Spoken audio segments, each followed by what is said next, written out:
In this video, I'm going to quickly show you how to fix error 267 on Roblox. So this error usually means you've been kicked or banned from specific games by its developer.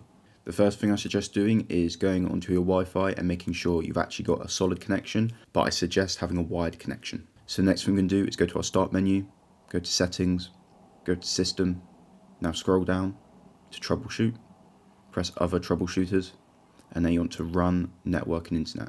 If you play Roblox on a browser, try using a different browser.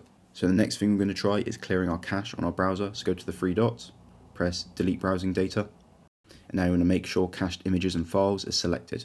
And you also want to change the time frame to just before this issue started. Then press delete data. You also want to make sure you have no ad blockers enabled.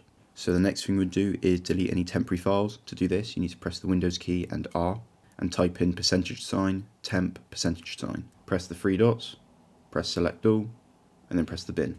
So the next thing we're going to do is check our firewall isn't stopping us from playing. So go into settings and then look for Windows security. Go to firewall and network protection. Go to private network and then turn this off. I suggest testing Roblox, and if it's still not working, turn this back on.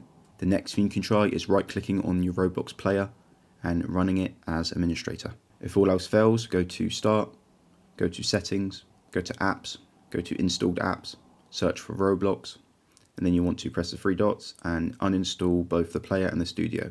So you need to reinstall this and Roblox should be working. Thank you for watching the video. Let me know down in the comments below if you found this helpful.